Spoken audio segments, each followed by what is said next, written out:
Welcome to Performance Car Lounge, where each week we speak with enthusiasts selling their beloved performance cars. This week, we speak with the seller of a South African Ford Fairmont GT.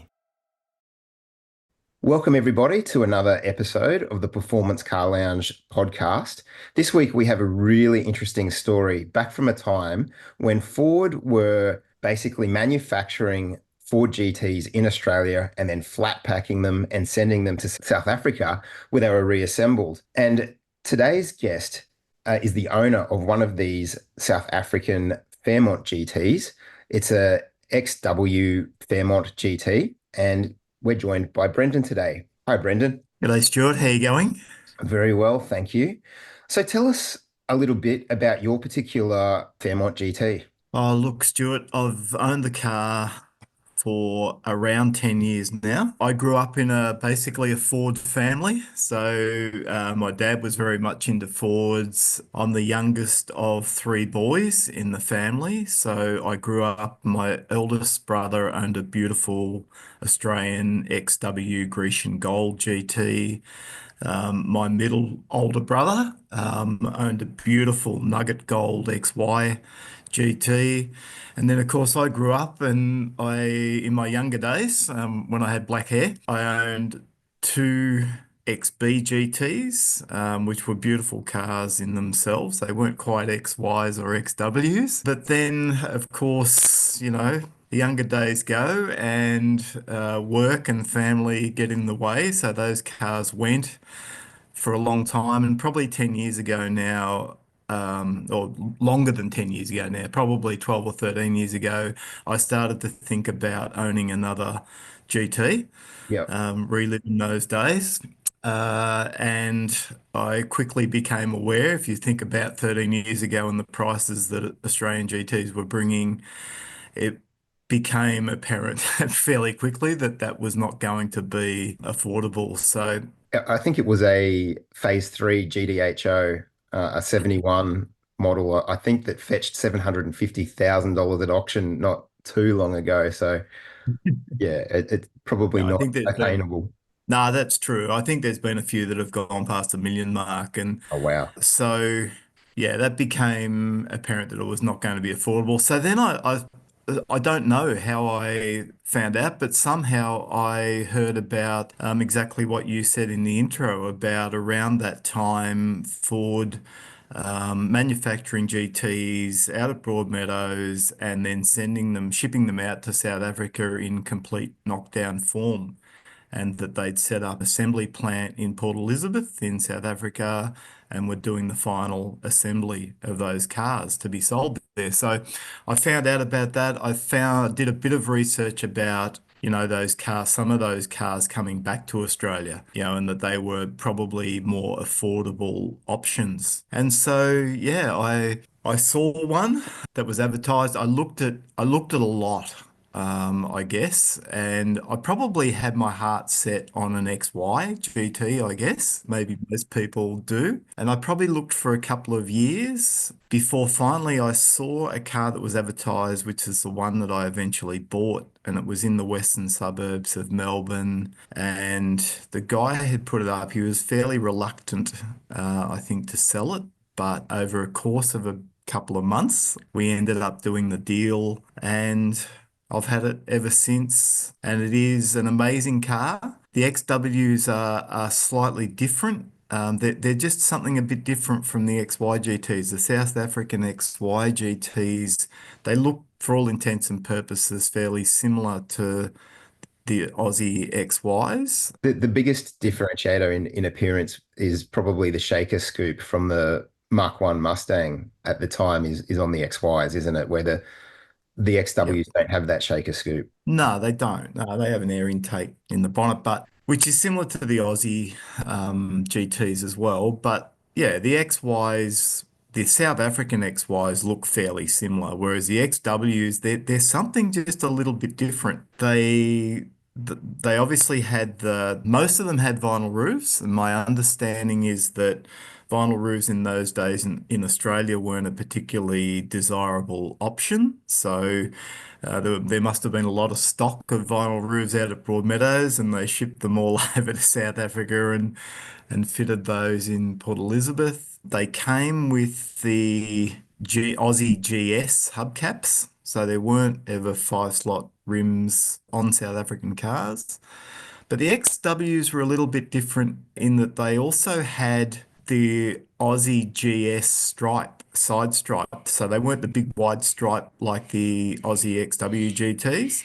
Yes. And then where the 351 high performance badge was on the Aussie front guards, these were fitted to the rear of the stripe on the rear quarter panel. So they're just a little bit different. And I've taken mine to numerous car shows, and you can sort of see people looking at them, Stuart, saying, what the heck is this? Yes. Yeah. Is it a modified Aussie GS or, they're just not quite sure, but it's actually just an original South African XW GT. So to put it into context, the Falcon GT was introduced in 1967 as the XR series, and that came through with a 289 cubic inch Mustang V8. And Yep, then the XT was later introduced that saw the 302 Windsor V8 in those cars. And then yep, coming to your car, we saw the XW, which saw the 351 cubic inch Windsor V8 in the XW series. And with that, we saw the car competing at Bathurst at the Hardy Ferodo 500 in 1969, yep, and a privately driven XW GDHO, which was driven by Bruce McPhee and Barry Mulholland, claimed second outright, which is pretty impressive. So I believe the demand for these GT Fairmonts in South Africa was very strong, given the racing success of the GDHOs, those Bathurst events. And yep. I think at the time it was probably one of the highest output power cars for a four-door and one of the fastest cars in the entire world. Yeah, absolutely. So yeah, no doubt that it was, popular in South Africa. But yeah, as you said, Ford Australia were basically building the cars on the Fairmont assembly line in Geelong, and Yeah, then yep. basically they said they did a complete knockdown version of it, and they painted it in red oxide paint to protect it Correct. from rust, I guess, for its voyage across the Correct. ocean uh, Correct. to South Africa, where it was reassembled locally there with most, it was basically a complete car with some local content from South Africa. You can still see some of the red oxide on my car. Yeah, right. That's It's cool. amazing. It is. Do we know what why didn't Ford Australia just send the cars completely manufactured? Was it a policy from the South African government that they wanted to provide jobs for, local employment, or was it simply a cheaper way of doing things? Probably like all things, Stuart, there was probably definitely a political element to it. And my understanding is that it's another reason that sets these cars apart. In that, my understanding is that there was a local requirement to have, even though they were sent across in complete knockdown form, that there had to be a percentage element of locally manufactured content.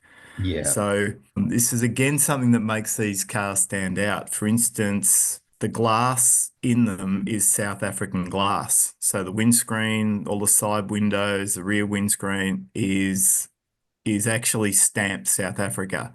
Yep. It's not, I think the Aussie GTs had Pilkington glass in them, and these don't. And they're all stamped. So that's probably an example of, a government decisions, that there had to be a percentage of locally manufactured content. And it's also interesting that they called it the Fairmont GT as opposed to the Falcon GT. I believe that Mm, there was already a Falcon on sale in South Africa. They were yeah, importing them US cars, manufactured cars from Canada, and that's why correct. they chose the Fairmont name. And there's also some rumblings that those cars weren't very good quality, those Falcons. So they chose to shift away from the Falcon nameplate that was used in Australia and instead use the Fairmont nameplate, which, as I understand it, it actually might be more accurate because the Falcon GTs of the time that were built in Broadmeadows for Australia were actually built on the Fairmont assembly line. Correct. Similar interiors, etc. So there were probably a lot of people say that they were more aligned to a Fairmont than to a Falcon anyway. So And all the running gear was essentially exactly the same. And Ford Australia has even confirmed that the South African assembled GT in Port Elizabeth was an exported Falcon GT. So it's surprising to me that there's such a huge differential in the asking prices for these cars. yeah, I mean, I think prices probably, particularly in the last 8 years or so, Stuart, have risen. I think in South Africa, particularly, so for a couple of reasons. One is they're becoming extremely rare. So a lot of those cars have already come back to Australia. And I think South Africa, has woken up that these are really desirable cars. And when you were talking before, Stuart, about, the desire for those cars in South Africa, I mean, yeah, probably there was some influence from the racing pedigree in Australia, but I think probably also my understanding is that they were used as tow vehicles because they had big V8 engines that a lot of them were used for pretty hard going towing. So Yeah. some of those cars, the pretty rough conditions over there as well, lots of dirt roads, etc. So a lot of those cars were probably knocked around, quite a bit. Mine's probably a really lucky one in that it's a very original and a really nicely kept car. So I think in some ways mine's a bit of an exception. The other Yeah. thing is that those XWs GTs that Ford exported from Australia, it was almost an experiment for the first initial batch. So the XWs, they actually only did, I think, about 238 cars in total for the XW model. Yeah. Now, it was successful, and so they then expanded that, and I think they did about 1,400 XYs. So the XY, there are definitely more XYs around, Yes. but it also makes the XWs a really rare car. When you think that only 238 were done, it's actually a rarer car than an Aussie Phase 3 GT. You're Um, right. I was doing some research and it looks like with the XW variant that the South Africans actually even purchased more of those than were sold in Australia. Approximately 1,800 South African GTs were supplied yeah. versus 1,557 Aussie GTs. I'm not sure if those numbers are entirely correct. It's always hard with the older cars to track the Yeah. exact numbers, but what you're saying is very true. Your car is one of probably less than 240. So yeah, very Yeah. car. Well, my understanding is that, there's probably, people are saying that there's probably less than, 100, 150 of those XWs actually left now. And to find a good one, is definitely fairly rare. Yeah, I mean the temptation over the years to fiddle with them and change them must have Yep. been massive. So Yep. to find a car that's Yeah. original and stock is unique. Yeah. And to have it, it's actually still got the original 351 in it. And it doesn't look like that engine has ever been out of the car. So yeah, it's a beautiful car. It's definitely a stunning car, and I can't believe the condition it's in. If you are listening to this podcast on one of the streaming services, head to the performancecarlounge.com.au website where I'll have all the photos of the car. You can check it out. I'll also have a link to the ad. So if you are interested in finding out more about the car, you can get in touch with Brendan. Brendan, I believe in South Africa, the Fairmont GTs were affectionately known as the Rhinos. Did that apply to the XW as well as the XY? I'm honestly not sure. I assume it does, Stuart, in the way that the XW was the first Aussie car, Aussie GT, to wear that Subaru badge, if you like. So they were the first of the Larry stripes, I guess, on the Aussie GTs. So I think all of the XW and the XY South African GTs are often, affectionately referred to as Super Rhinos. which I think is pretty cool. That South Africa has the It black is. rhino, the white rhino, and the GT rhino as well. Correct, correct. I'm sure you're familiar with this website. In researching for this podcast, I came across a website called safairmontgt.com.au. And for anybody who's interested in finding out more about these South African Fairmont GTs, this is a really interesting site that's been put together by a fellow who was actually looking for a car that his dad owned. So it was originally owned in South Africa, and this fellow now lives in Melbourne. And he says on the website that he's actually now driving Holden V8s, but don't hold it against him. He wants to buy back his dad's car. So he's looking for a red XY Fairmont GT. You know, it's got the shaker. He says it was purchased from Grosvenor Ford Pinetown in South Africa, and it was traded in eventually for a Mercedes. He thinks it had the vinyl roof that we mentioned before. So if you are listening to this podcast and you think you know something about that car, head to safairmontgt.com.au and get in touch with this fellow. You might be able to help him reconnect with his dad's car.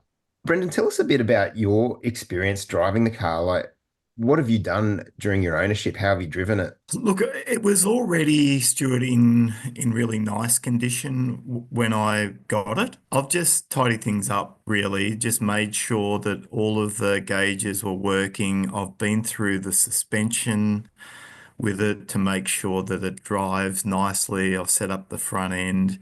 But basically it is just absolutely stock standard. I'm not sure whether you guys are aware of this, but they came standard with the XWs came standard with a 2V 351.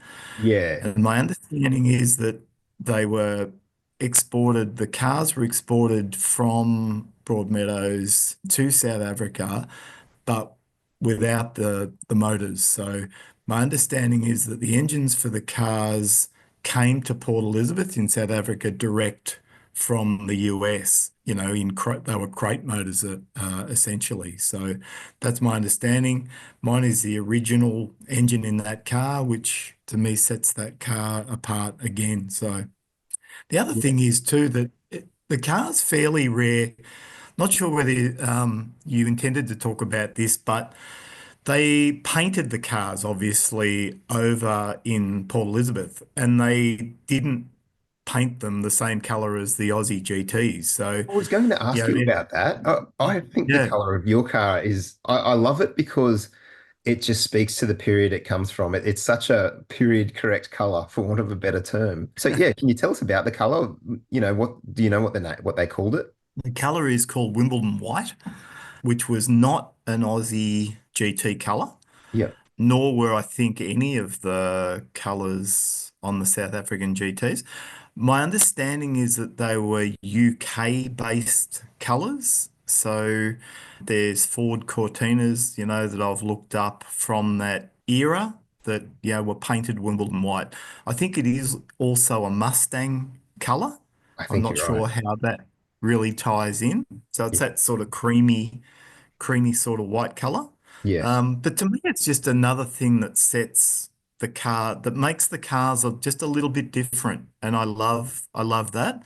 For me, it's got to that Mustang connection because, you know, I don't think there are any Aussie GTs that had a burgundy or like a red interior, and this has a red interior. So to me, it's got that almost another link to that muscle car era with, the white and the red interior. And It's and such a good when I combination, and the it's a interior of your beautiful car just combination. looks beautiful.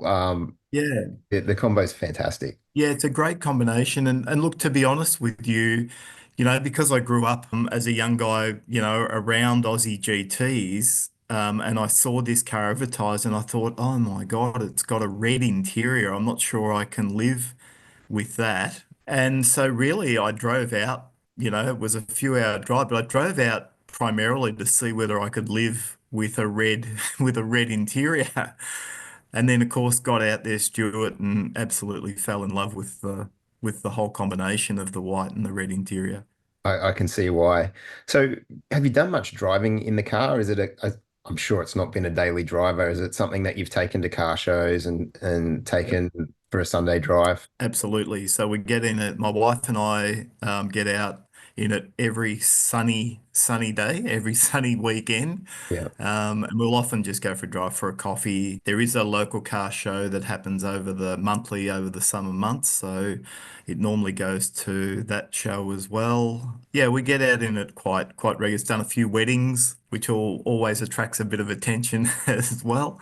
Yeah. So yeah, it's definitely been used, never as a daily driver. And look, I'd be honest and say it's never really been out in the rain either, which my mechanic really laughs at that because he said probably in its time in South Africa, it probably never saw a sealed road. It was probably all dirt roads, etc. And now it doesn't go out in the rain. So I think you're right. In South Africa, what you mentioned before, they were really good towing vehicles, and that fellow who yeah, started the South African Fairmont GT site, remember one of his memories is his dad pulling a boat up the hill, and he remembers the sound of the V8 as he pulled the boat up the hill. So a car that sounds as good as it looks as well, which is very cool. yeah, absolutely. So why are you looking to sell such a unique car, Brendan? Look, probably a bit of a change in lifestyle, I guess. My wife and I are looking to move locations as perhaps hopefully wind down towards retirement. So, unfortunately, I don't really want it to go, but it probably is. It probably is time. Time for somebody else to enjoy it and dote on it Yeah, like you have. yeah, yeah. And It'd be awesome for someone to buy it who knows something about them. And you do occasionally run into people who will come up to it if they see it and they do know a little bit about South African GTs. But there's still a lot of people out there, who say, "What the heck is that?" And I never ever knew that those GTs did go to over to South Africa. Hopefully your podcast, etc., can get that help to get that message out there as well, Stuart. and I just think they're unbelievable value compared to They are. the Falcon GTs of the same era that are on sale in Yeah. Australia today. And how many kilometers has your car done? Oh, no idea, to be honest. It's showing about because that's another good point that separates them, in that they're all metric gauges over there, whereas the Aussie GTs, of course, were all in miles per hour. That's right. So these are in kilometers per hour. So it's something else that just makes them that little bit different. And ahead of its time. Yeah, that's right. That's right. So I think mine's showing about 67,000 kilometers, but that would be several times around, I would say. With a car like this as well, I'd always look at the condition of it and buy Yep. it based on the condition rather than what the odometer is Yeah. saying in any case. 100, And you can see that this is 100%. a beautiful car and been Yeah, well. it's a nice car. I guess the big question is, Brendan, how much are you asking for your XW Fairmont GT? Look at Stuart, it's advertised for 105,000. I think it's definitely worth it. I don't think I'm asking too much for it. And I think probably given, that there's probably still strong interest in the Aussie GTs, probably not quite as strong as it was perhaps 5 years ago, pre-pandemic maybe. But there is still, it is a price that to me has to still be attractive when compared with an Aussie GT in a similar condition, is probably it's probably half the price, really. Yeah, look, I think you're being super reasonable with the price. I had a look on car sales, and yours is Yeah, the cheapest Fairmont GT on car sales by some fair margin.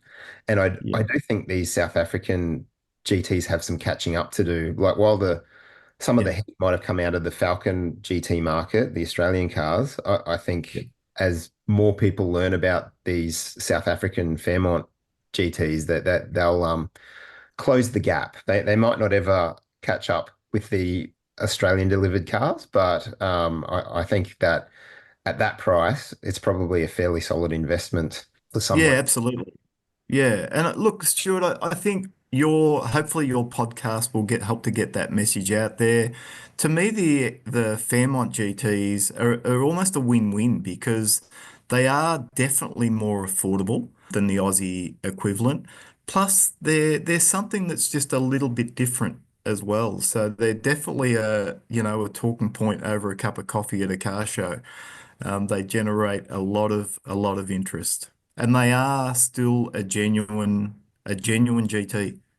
Yeah, as stated by Ford Australia themselves, they said it was an Correct. export Falcon GT. So look, Yeah. Brendan, I wish you all the best of luck with your sale. I hope Thanks, Stuart. podcast helps connect you with somebody, an enthusiast who will love and cherish the car and take it to Thank you. car shows and spread the enthusiasm out there. So wish you all the best of luck. Yeah, I really appreciate you asking me to come on to the podcast as well, Stuart. So I really appreciate it.